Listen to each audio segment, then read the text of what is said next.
Hello everyone, my name is Nitish and welcome back to my channel Education Source.in।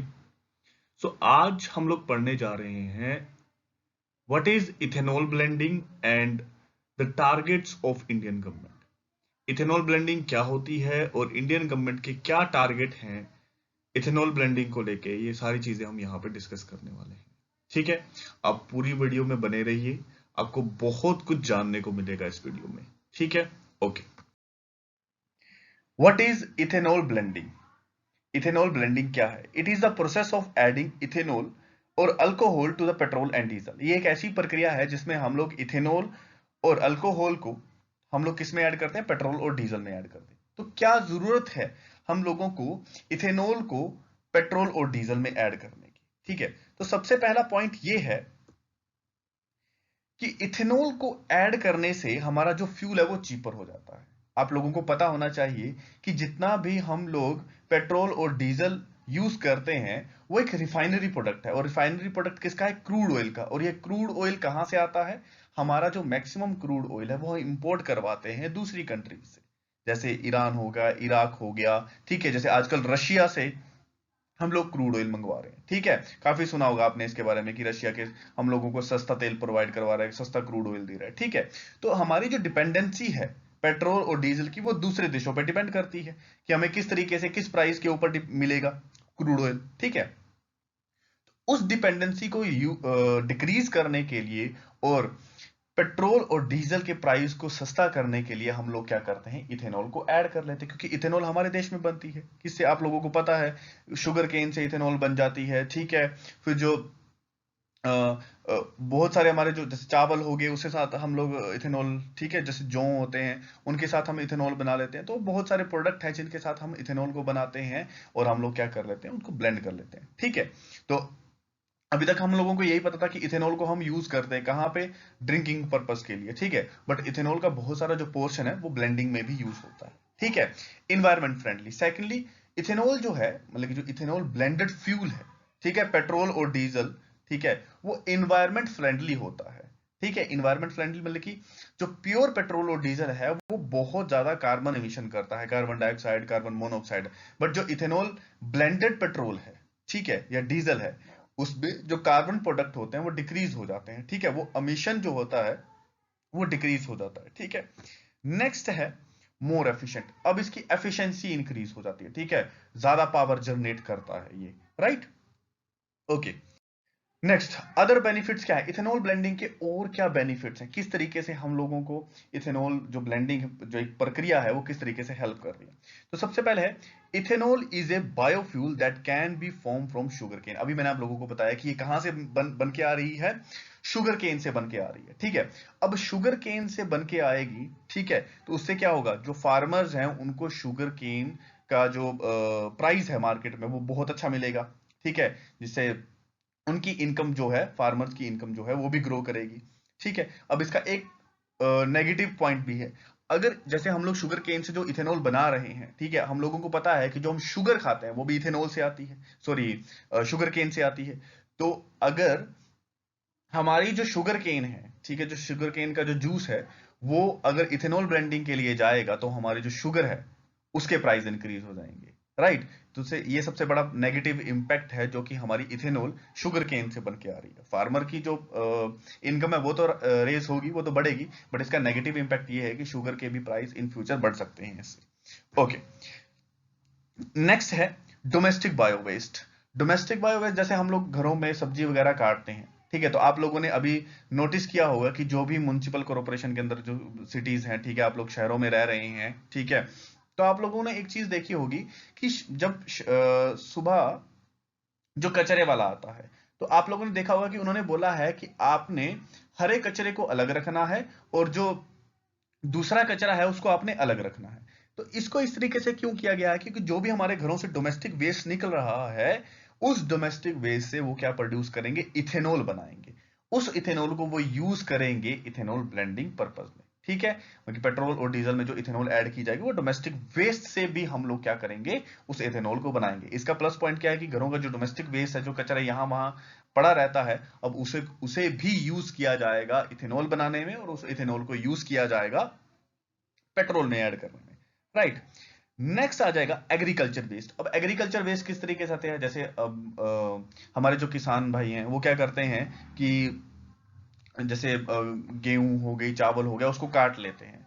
अब नीचे जो है वो जो बाकी वेस्ट मटेरियल होता है, ठीक है, जो प्लांट होता है वो रह जाता है।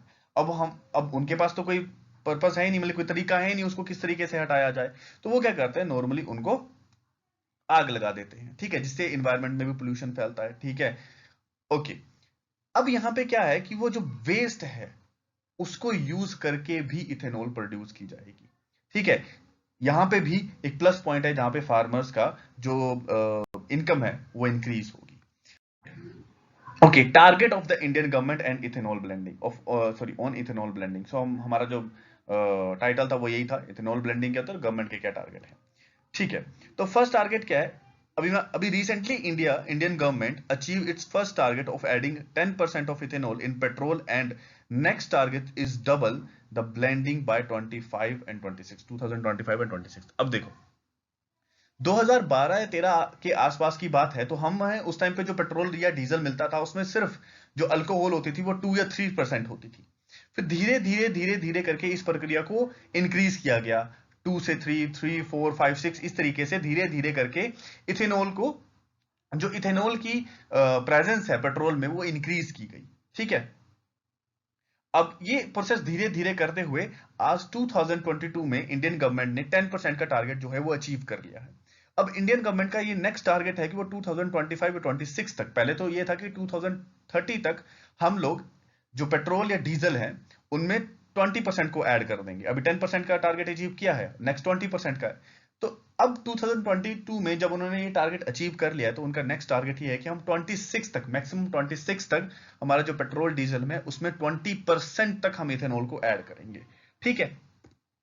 Okay, by achieving its first target, India has saved over 41,000 crore forex। अब forex रिजर्व क्या होता है, वो पैसा होता है जो कि हम लोग इंपोर्ट एक्सपोर्ट के लिए यूज करते हैं, ठीक है। forex रिजर्व मतलब कि जो हम बाहर से खरीदने के लिए जो पैसा रखते हैं उसको forex रिजर्व बोला जाता है।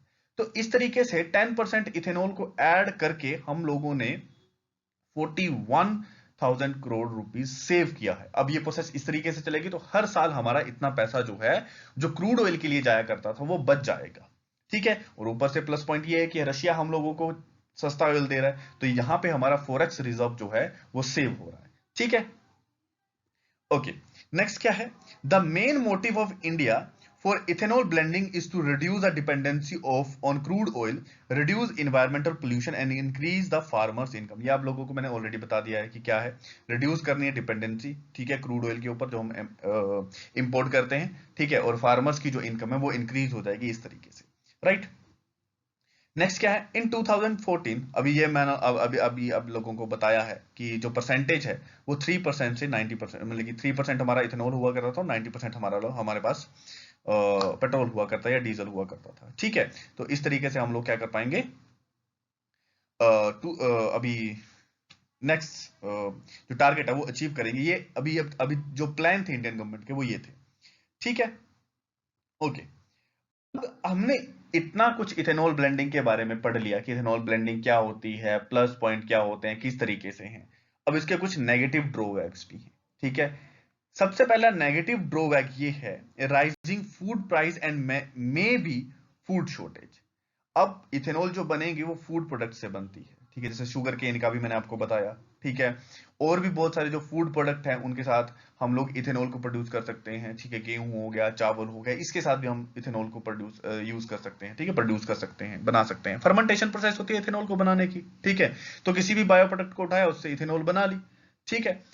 इससे क्या है कि शॉर्टेज हो सकती है फूड की। अब जैसे 20% टारगेट की बात कर रही है इंडियन गवर्नमेंट, तो 20% अगर टारगेट की बात कर रही है तो उसके लिए बहुत सारा फूड प्रोडक्ट भी चाहिए।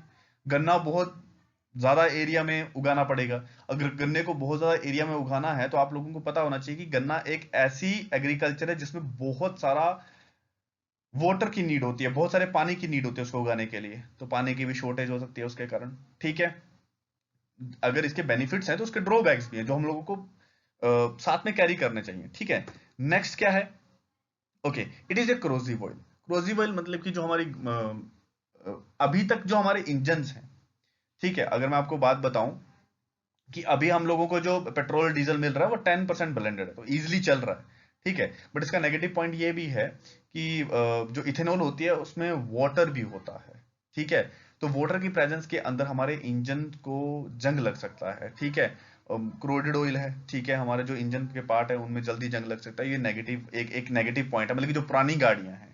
ठीक है, अभी जो नई गाड़ियां आ रही है उनमें ये चीज माइंड में रख के आ रही है कि हाँ जो हमारा पेट्रोल है वो 10% ब्लेंडेड है, तो हमारे जो इंजन है वो उस तरीके से बना के हम लोगों ने बेचते हैं ताकि उनको जल्दी जंग ना लगे। बट जो पुराने इंजन है, जैसे 2002 की गाड़ी है या 2005 की गाड़ी है, ठीक है, मतलब कि नॉर्मली ये चीज बोलूंगा 2008 से पहले जो गाड़ियां हैं, ठीक है, उनमें आयरन की जो प्रेजेंस है वो ज्यादा है, तो उनके लिए ये थोड़ा सा नेगेटिव पॉइंट हो सकता है।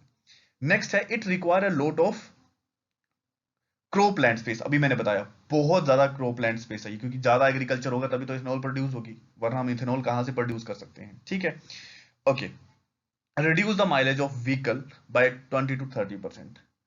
पावर तो जनरेट करेगा ये, ठीक है, एफिशिएंसी अच्छी है, बट आपकी जो माइलेज है वो डिक्रीज हो जाएगी इससे। ठीक है, इन्वायरमेंट फ्रेंडली है, पावर जनरेट करेगा, फ्यूल चीपर हो जाएगा, बट आपकी जो माइलेज है वो थोड़ी डिक्रीज हो जाएगी। ठीक है, इंडियन गवर्नमेंट के नेक्स्ट टारगेट है उस तरीके से नए नए व्हीकल निकलेंगे। ठीक है, आपने भी हाँ एक प्लस पॉइंट और बताना भूल गया, ऑक्टेन नंबर।